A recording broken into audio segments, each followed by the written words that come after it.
제가 사역하는 교회는 코로나 백신을 한 차례 이상 맞으신 분들이 이제 반절을 넘어섰습니다. 이제 하루빨리 우리나라가 집단 면역이 생겨서 마스크도 벗고 예배도 마음껏 드릴 수 있기를 저는 간절히 소망합니다. 요즘 같은 때 전도 이야기를 하면은 여러분이 눈총 받기 쉽지요? 그래도 우리 마음에 깊이 새겨서 지워지지 않기를 바랍니다. 그래서 저에게 주어진 시간, 길 떠나는 이 제자라고 하는 이 선교를 위한 파송에 관한 그러한 이야기를 오늘 이번 시간에는 함께 나눠보려고 합니다. 초대교회 선교의 동력은 여러분이 모이면 기도하는 일, 그리고 흩어지면 전도하는 일, 우리가 이렇게 나누어서 살펴볼 수 있습니다.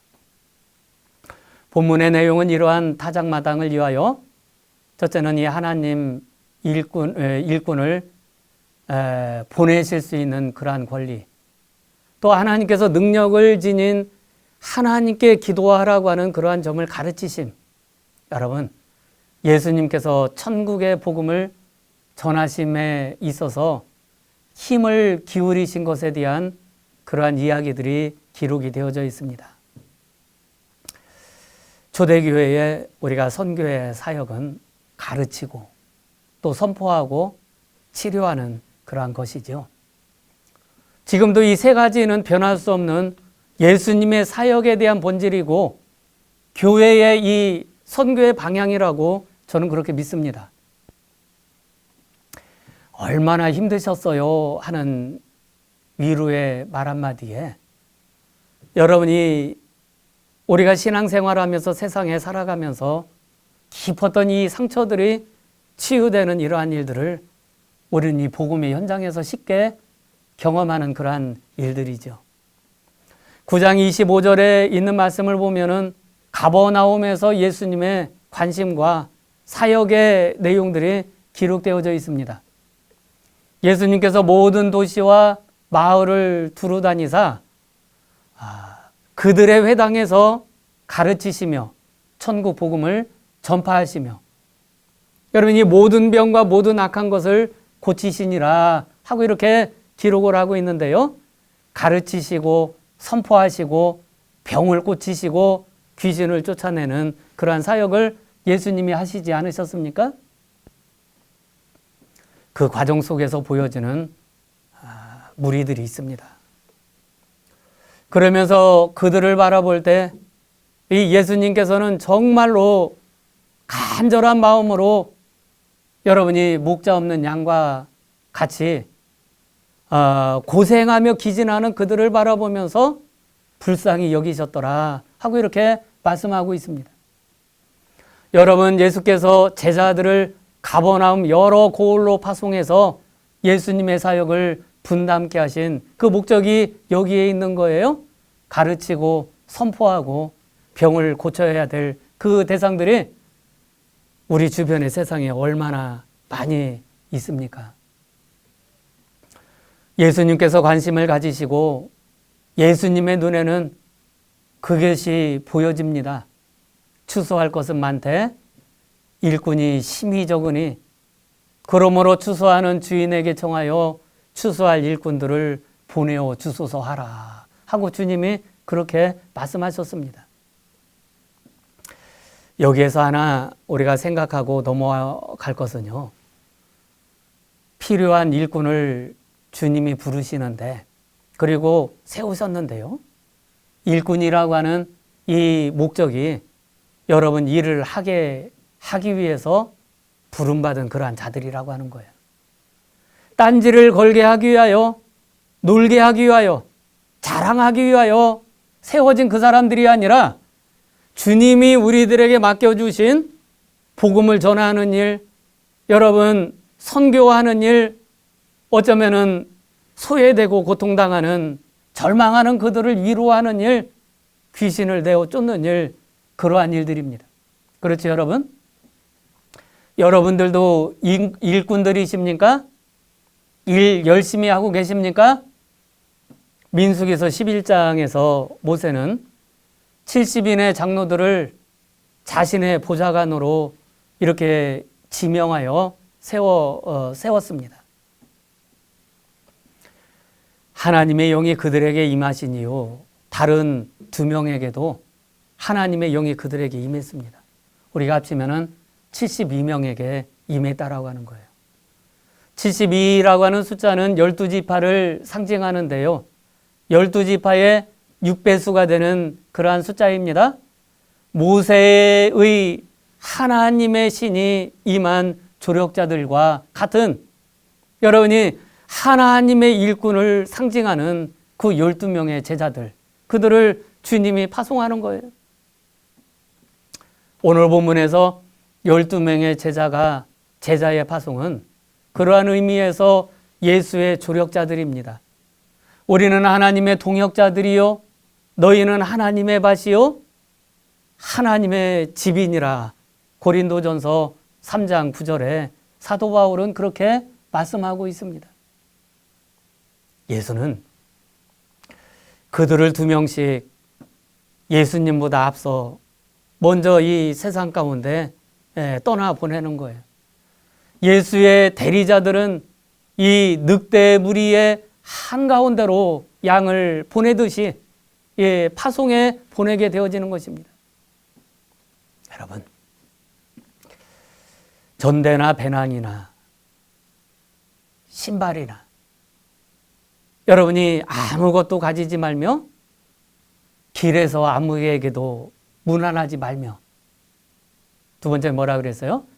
그들은 주님의 이름으로 그리고 전적으로 돕는 하나님의 손을 철저히 의지해야만 그 길을 걸어가게 되어지는 것입니다.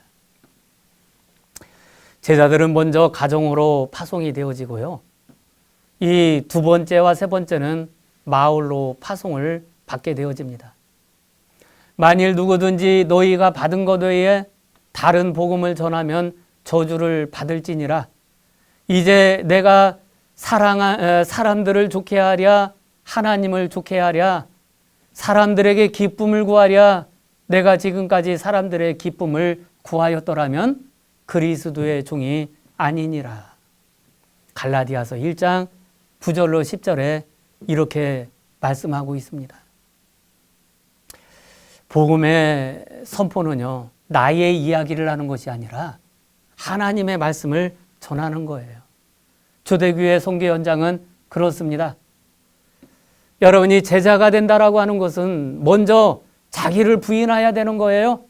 자기의 십자가를 져야 되는 거예요. 비아 도롤로사 십자가의 길을 걸어가야 되는 것인데 전대나 금이나 은이나 동을 가지지 말고 여행을 위하여 배낭이나 두벌 옷이나 신이나 지팡이를 가지지 말라. 여러분, 주님께서 길 떠나는 제자들에게 이렇게 명하신 말씀입니다. 그래서 마태복음 25장에 있는 말씀에 보면은 예수님께서 이렇게 말씀하셨습니다. 달란트의 비유 다음에 나오는 그 말씀입니다. 내가 줄일 때에 너희가 먹을 것을 주었고 목마를 때에 마시게 하였고 나그네 되어졌을 때 영접하였고 헐벗었을 때에 옷을 입혔고 병들었을 때 돌보았고 옥에 갇혔을 때 와서 보았느니라. 가끔 하나님의 말씀을 설교의 말씀으로 듣다 보면은 이 말씀을 우리가 이게 사회복지 관점에서 이렇게 해석을 하는데 저는 그렇게 생각하지 않습니다. 주님께서 이 말씀을 하셨을 때 제자들이 무척 당황스러워했습니다. 저희가요? 언제요? 저희는 그렇게 한 적이 없는데요. 주님 제사장의 뜰에서 신문당하시던 날 나는 주님을 모른다라고 그렇게 부인하였는 거요? 그렇죠, 예수님. 그런데 잘 생각해 보세요. 고린도후서에 기록된 사도 바울의 고백입니다. 내가 수고를 넘치도록 하고 옥에 갇히기도 하고 더 많이 하고 매를 수없이 맞기도 하고 여러 번 죽을 뻔하였으니 유대인들에게 40에 하나 감한매를 5번이나 맞았으며 줄이고 목마름으로 여러 번 이 굶고 춥고 헐벗었노라. 여러분, 이 사도 바울은요, 로마로 압송되어져 가는 그 길목에서요, 이 배를 타고 가다가 독사에 물린 적도 있고요, 이 유라굴루라고 하는 이 광풍을 만나서 완전히 배가 파손되기도 하고 여러분이 굶주리기도 하고 헐벗기도 하고 감옥에 갇히기도 하고 또 40에 한 번 감한매를 5번이나 받았노라. 그는 이 춥고 배고프고 헐벗었노라. 그렇게 고백하지 않습니까? 사도 바울의 고백과 마태복음 25장에 나타난 주님이 말씀하신 그 내용이 일치하지 않습니까? 여러분, 바울은 주님이 말씀하신 그 내용대로 여러분이 그렇게 살아왔던 선교의 현장에서 살아왔던 사람입니다. 요약해서 말씀을 드렸습니다마는 그 내용 가운데 이렇게 기록하고 있습니다. 내 아버지께 복받을 자들이여 나와 창세로부터 너희를 위하여 예비된 나라를 상속받으라. 그렇다라고 한다면 여러분이 바울은 고난을 당하나 복받을 자들이고요. 여러분, 그는 박해를 받으나 예비된 나라를 상속받을 이라고 하는 사실을 저는 전혀 의심하지 아니합니다. 여러분, 영어 단어에 보면은 사이렌이라고 하는 뜻을 여러분 아시죠? 사이렌을 울린다. 어떠한 위기, 이러한 상황에서 신호를 보내고 경보하고 소리를 요란스럽게 나타내는 그러한 말입니다. 그런데 정반대의 단어가 있어요. 사일런스라고 하는 이러한 단어인데 이게 침묵이라고 하는 단어입니다. 아무 소리도 내지 않은 이러한 상태고요. 정적을 뜻하는 단어, 침묵을 이르는 그러한 뜻을 가진 단어입니다. 저는 영화를 좋아해서 영화를 자주 봅니다. 2016년도에 만들어진 그러한 영화가 있는데요. 저는 이 영화를 일부러 검색해서 보았습니다. 엔도 슈샤크라고 하는 일본 작가가 쓴 침묵이라고 하는 소설을 영화로 만든 그 내용입니다. 믿음의 그들 시리즈 홍성사에서 침묵이라고 하는 책으로도 이렇게 소개되어져 있습니다. 아마 신학교에서 이 내용에 대해서 토론을 벌이기도 했던 그러한 기억이 있습니다. 17세기 일본 막부 시대 카톨릭의 선교사들이 일본 선교를 나가게 되어졌는데 초기 그리스도인들이 박해를 받는데요. 배교라고 하는 이 주제로 아주 심리묘사가 아주 잘 되어져 있는, 그게 잘 그려져 있는 이러한 책이고 영화입니다. 제가 한 대목만 간단히 설명을 드리면은요. 17세기 예수의 존경을 받던 신학자이자 선교사 페레이라가 일본 선교 중에 붙잡혀가 가혹한 고문을 받다가 못 익혀서 여러분 배교했다라고 하는 소문이 로마에 이렇게 전해졌습니다. 그 예수회가 가장 힘들고 어려운 지역에 선교를 시작하는데 그 예수회 소속의 선교사가 일본에 들어가서 행방불명이 되어졌어요. 행방불명이 되었을 뿐만 아니라 그가 예수를 부인하였다. 수많은 사람들이 저를 따르는데 설마 그럴 리가 있을까? 만약에 그렇다라고 한다면은 우리가 일본 선교를 포기하자. 더 이상 선교사들을 일본에 파송할 수 없다 하는 이러한 여론이 일어나게 되어졌습니다. 그런데 페레이라의 수제자 격이 되어지는 로드리고라고 하는 이러한 선교사가 스승에 대한 이 소식은 끊겨졌지만 나의 스승님은 절대 그럴 뿐이 아닙니다. 나를 그곳에 보내소서. 몇 차례 저가 간청하고 애원하면서 교황청의 승인을 얻어 마지막 선교사로서 일본에 잠입하여 들어가게 되어지는 그러한 내용입니다. 원주민들과 어울려서 말도 통하지 아니하죠. 수많은 어떠한 위기 상황을 만나고 군사들을 피해 마을을 다니면서 소식을 듣고 말씀을 선포하고요. 수많은 어려움들이 있었지만 박해의 현장에 그들은 섰습니다. 마치 초대교회에 여러분이 예수님의 이 명으로 파송받은 그 제자들과 같이 하나님의 말씀을 선포하고 병든 자들을 위하여 기도하고 기적의 역사가 곳곳에서 일어나기 시작합니다. 그러다가 밀고자가 있어서 붙잡혀서 저가 감옥에 갇혀요. 그리고 심한 고문을 당하게 되어집니다. 르드리교는 하나님 앞에 기도를 드립니다. 절대적으로 내가 죽을지언정 내가 하나님을 모른다고 부인하지 말게 하옵소서. 하나님이여 도우소서. 하나님이 함께 하옵소서. 간절하게 기도를 드리는 거예요. 여러분, 막부는 로드리고의 확고한 신념을 꺾지 못하고 저를 설득하기를 포기하고 이제 저를 처형하기로 이렇게 결정을 합니다. 그리고 마지막 수단으로 한 사람만을 요청해서 보내게 되어지는데 이 로드리고가 가장 존경하는 스승이었던 그렇게 소수문에도 찾을 수 없었던 배교하였다고 소문났던 그 스승 페레이아를 감옥에 이렇게 보내 아주 결정적으로 만나게 되어집니다. 서로는 손을 잡고 부둥켜 안고 눈물을 흘리죠. 한밤중에 페레이라는 신의 영광에 가득 찬 그래서 내가 하나님의 영광을 드러내리라 순교하리라 하는 이 미련을 가진 이 로드리고에게 너 배교해라 설득을 하게 되어지는 거예요. 배교를 거절한 르드리고는 대신 나는 도저히 나는 하나님을 모른다고 부인할 수 없으니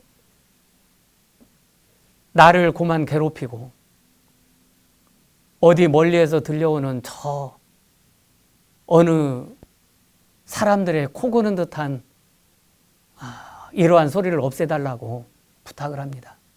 그때 스승이 르드리고에게 이렇게 이야기합니다. 자네는 저 소리가 코 고는 소리로 들리는가? 마치 남녀가 음란 행위를 하는 것처럼 신음의 소리도 들려지고요.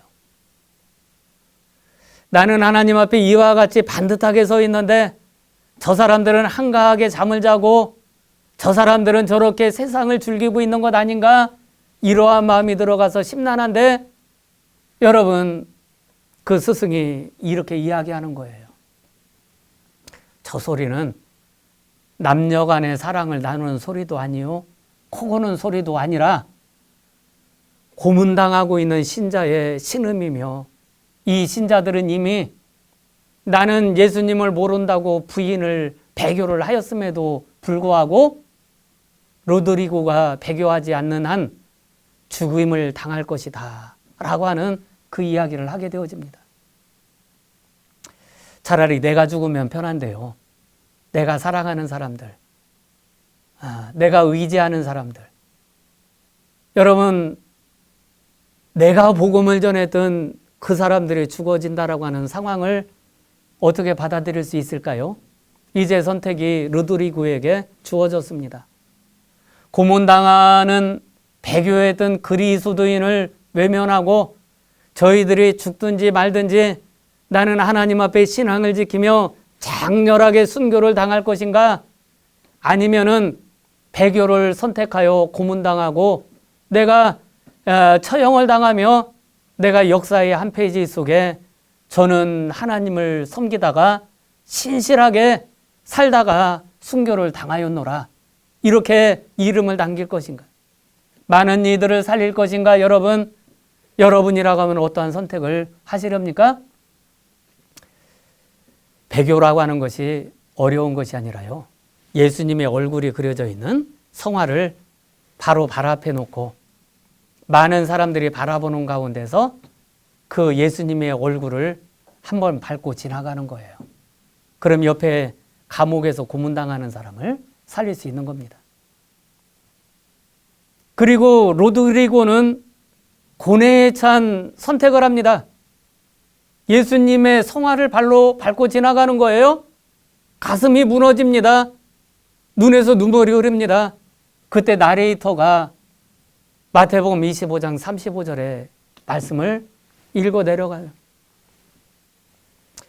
내가 줄일 때에 너희가 먹을 것을 주었고 목마를 때에 마시게 하였으며 나그네 되었을 때 영접하였고 헐벗었을 때에 옷을 입혔고 병들었을 때 돌보았고 옥에 갇혔을 때에 와서 보았느니라. 주여, 우리가 어느 때에 주께서 줄이신 것을 보고 음식을 대접하였으며 목마르신 것을 보고 마시게 하였나이까? 어느 때에 나그네 되신 것을 보고 영접하였으며 헐벗은 것을 보고 옷을 입혔나이까? 어느 때에 병드신 것이나 옥에 갇히신 것을 보고 가서 배웠나이까? 하리니 임금이 대답하여 이르시되 내가 진실로 이르노니 너희가 여기 내 형제 중에 지극히 작은 자 하나에게 한 것이 곧 내게 한 것이니라. 로드리고는 감옥에 갇혀져 있는 고난당하는 그들을 위하여 예수님을 대신하여 그를 찾아간 것과 같은 이러한 마음으로 위안을 받고 위로를 받게 되어지는 거예요. 저는 이 결론의 말씀을 드립니다. 마태복음 25장에 있는 이 말씀은 사회복지적 관점의 이야기가 아닙니다. 성교학적인 관점의 이야기가 아닙니다. 어쩌면 코로나 시대 복음의 상황과도 연관되어져 있는 이러한 말씀이라고 저는 그렇게 생각을 합니다. 대면 예배냐 비대면 예배냐에서부터 교회와 세상이라고 하는 우리의 시각을 열어야 할까 닫아야 할까, 하나님께서 어떻게 판단하실까 하는 그러한 부분에 대한 이야기가 이 안에 있다 하고 저는 그렇게 생각을 하는 거예요. 원하기는 여러분, 주어진 환경 가운데서 복음에 누가 되지 않는 그리스도인이 되기를 주님의 이름으로 간절히 축원합니다. 하나님께서 여러분을 도우시기 원합니다. 기도하시겠습니다. 감사하신 아버지 하나님, 은혜와 사랑에 감사를 드립니다. 오늘 아버지 하나님, 제자들을 둘씩 짝지어 세상 가운데 보내면서 아버지 하나님 복음을 선포하고 병든 자를 고치고 아버지 하나님 치유의 역사가 임하였던 그러한 아버지 하나님, 우리가 이 복음의 전달자로서의 역할을 잘 감당하고 있는지 아버지 하나님 오늘 이 시간 돌아보게 하옵소서. 코로나 시대에 살아가는 저희들에게 있어서 아버지 하나님 저희들의 역할이 무엇인지를 깨닫게 하옵소서. 승리하게 하옵소서. 감사하고 거룩하신 예수님의 이름으로 간절히 기도드렸사옵나이다. 아멘.